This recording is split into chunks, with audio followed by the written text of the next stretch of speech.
warahmatullahi wabarakatuh. Selamat siang, salam sejahtera untuk kita semua. Di sini saya Dayu Hanafi sebagai perwakilan dari kelompok 1. Saya di sini akan mempresentasikan terkait dengan layer teori kepribadian dari teori kepribadian Sigmund Freud. Latar belakang Sigmund Freud, lahir pada 6 Mei tahun 1856 di Freiburg dari keluarga Yahudi. Pada usia 4 tahun, beliau pindah ke Wina. Di Wina masuk fakultas kedokteran dan lulus tahun 1881. Menikah tahun 1886 dengan Martha Bernards. Freud lebih menyukai sebagai peneliti daripada menjadi seorang dokter. Kemudian, hipnosis. Hipnosis asosiasi bebas. Hipnosis, pengalaman traumatis hanya bisa diungkap dalam keadaan tak sadar. Pasien dihipnosis. Asosiasi bebas, pengalaman traumatik bisa diungkap dalam keadaan sadar. Pasien diminta mengemukakan secara bebas hal apa saja yang terlintas dalam pikirannya saat itu. Hal tersebut untuk menggali dan mengungkap ingatan pengalaman yang bersifat traumatik. Kemudian analisa mimpi. Freud juga mengembangkan analisa mimpi atau dream analysis. Isi mimpi merupakan simbol dari keinginan pengalaman yang direpres di dalam alam tak sadar. Mimpi sebagai jalan utama atau via regia menuju alam tak sadar. Dari mimpi, kita bisa mengetahui keinginan yang direpresi pemimpi atau the interpretation of dreams. Terima kasih. Baik, perkenalkan, nama saya Nicholas Arjuna Halawa. Di sini saya akan melanjutkan presentasi yang disampaikan oleh teman saya sebelumnya. Baik, di sini saya akan menjelaskan tentang teori topografi tentang kesadaran. Ini dibagi menjadi 3 daerah. Yang pertama, alam tak sadar, alam prasadar, dan alam sadar. Yang pertama, alam sadar. Alam sadar adalah alat pencerap rangsangan dari dunia luar sehingga menjadi sadar. Kedua, alam prasadar. Dapat dicapai oleh alam sadar dan alam tak sadar. Belum ada pada waktu lahir, berkembang pada masa kanak-kanak. Ini juga dinamakan proses sekunder dan bertujuan menghambat keinginan instinktual agar sesuai dengan dunia luar dan norma-norma. Dan yang terakhir adalah alam tak sadar. Mengandung ide-ide yang ditekan, bahan-bahan di alam tak sadar biasanya dapat diingat kembali melalui alam prasadar sebagai sensor. Apabila sensor tidak berdaya, bahan-bahan terpendam dikeluarkan ke alam sadar berupa gejala neurotik, mimpi, lelucon. Baik, sebelumnya perkenalkan, nama saya Muhammad Tajul Arifin. Saya akan melanjutkan presentasi dari teman saya sebelumnya, yaitu tentang struktur kepribadian Sigmund Freud. Jadi, menurut Sigmund Freud, struktur kepribadian itu dibagi menjadi 3. Yang pertama, id, ego, dan superego. Yang pertama, id. Id adalah bagian terdalam dan paling penting dari kepribadian. Id beroperasi pada prinsip kesenangan, yang berarti ia berusaha untuk memuaskan kebutuhan dan dorongan dasar manusia seperti nafsu, makan, seks, dan agresi. Id tidak memiliki moralitas atau kesadaran akan realitas. Ia hanya ingin memuaskan kebutuhannya secepat dan semudah mungkin. Id sebagian besar tidak disadari. Artinya, kita tidak memiliki akses langsung ke keinginannya. Yang kedua yaitu ego atau penengah realistis. Jadi ego adalah bagian kepribadian yang memediasi antara id, superego, dan realitas eksternal. Ego beroperasi pada prinsip realitas, yang berarti ia berusaha untuk memuaskan kebutuhan id dengan cara yang realistis dan aman. Ego sadar dan tidak sadar. Kita memiliki akses ke beberapa aspek ego seperti pikiran dan perasaan kita. Tetapi aspek lain seperti mekanisme pertahanan diri tidak disadari. Jadi ego adalah wasit dalam kepribadian. Ia harus menyeimbangkan tuntutan id, superego, dan realitas eksternal. Yang terakhir yaitu superego, atau kata lain penjaga moral. Superego adalah bagian kepribadian yang mewakili moralitas dan nilai-nilai internal.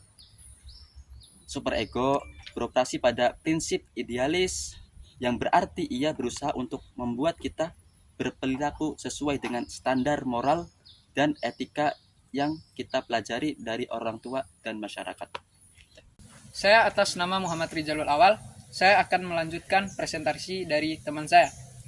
Saya akan membacakan mengenai dinamika kepribadian Sigmund Freud. Dinamika kepribadian didorong oleh energi psikis yang berasal dari insting dan kebutuhan dasar. Energi ini dialokasikan ke id, ego, dan superego, dan interaksi mereka menentukan perilaku dan pengalaman individu. Saya akan membacakan beberapa poin penting tentang dinamika kepribadian Sigmund Freud.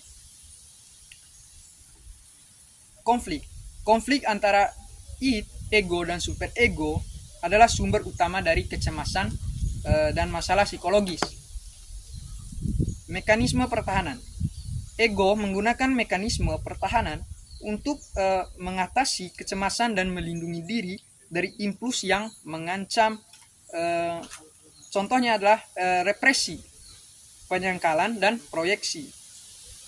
Kemudian tahap-tahap psikoseksual.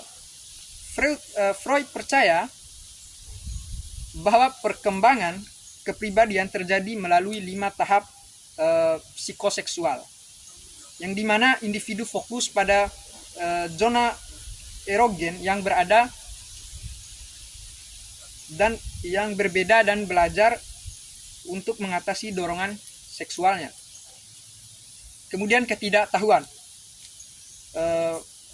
Freud menekankan peran ketidaktahuan dalam perilaku manusia. Ia percaya bahwa banyak aspek kepribadian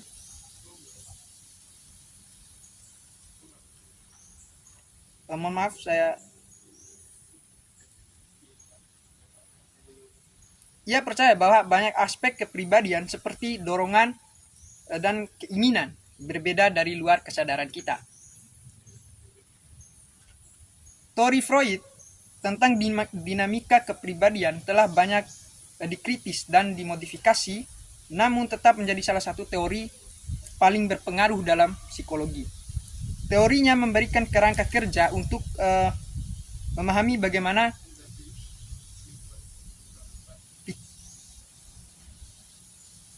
pikiran, perasaan, dan perilaku saling terkait, dan telah memberikan kontribusi penting untuk perkembangan terapi psikoanalitik.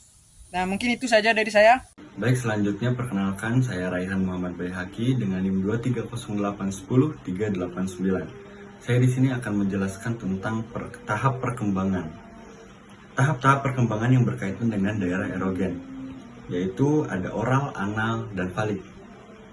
Tahap perkembangan ada memiliki 5 fase, yaitu ada oral, anal, falik, laten, dan genital. Dalam fase pertama, yaitu fase oral, di mana anak berada di rentang umur 0 sampai 1 tahun. Daerah erogen yang digunakan yaitu mulut, yang berkaitan dengan pemuasan dasar makan. Pengalaman pertama yang didapatkan oleh anak yaitu saat disusui ibu dan saat meminum susu dengan botol, atau yang kita kenal dengan dot.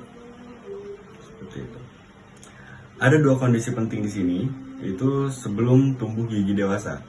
Itu bisa berlebih atau kekurangan, maka dewasanya memiliki sifat oral yang pasif. Maka anak akan memiliki sifat yang penurut, pasif, kurang matang, dan dependen. Selanjutnya ada setelah tumbuh gigi. Berperanan terhadap sifat oral yang agresif atau oral sadistik. Bila terjadi fiksasi menimbulkan sifat pesimis, sinis, dan suka debat. Kedua ada fase anal, di mana anak berada di rentang umur 1-3 tahun. Wilayah erogen ini ada di anal atau anus. Energi libidinal diarahkan ke anus. kesenangan diperoleh dalam kaitannya dengan tindakan mempermainkan atau menahan keluarnya kotoran. Maka penting untuk dikenalkannya toilet training. Alasannya kenapa? Karena ada sphincter atau otot penutup yang bisa dipelajari untuk bisa dikendalikan oleh sang anak. Lalu untuk pembelajaran pengaturan impuls dari luar, anak juga belajar menunda kenikmatan yang timbul dari defektasi. Yang ketiga ada fase valis, di mana anak berada di rentang umur 3-5 tahun. Energi libido yang dialihkan ke alat kelamin sebagai erogen. Kepuasan diperoleh dengan mempermainkan alat kelamin. Penting untuk memperhatikan kebersihan tangannya agar tidak terjadinya infeksi.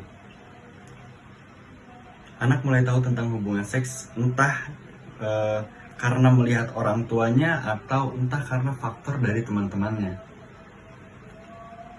Selanjutnya ada fase laten. Fase keempat ini di saat anak menempati umur 5-12 tahun, di mana simpuls-simpuls dalam keadaan tertekan, super ego mulai terbentuk dan lebih mudah dididik daripada fase-fase sebelumnya. Pada fase laten ini, anak mengembangkan kemampuan sublimasi dan mulai terasa peduli dengan orang lain.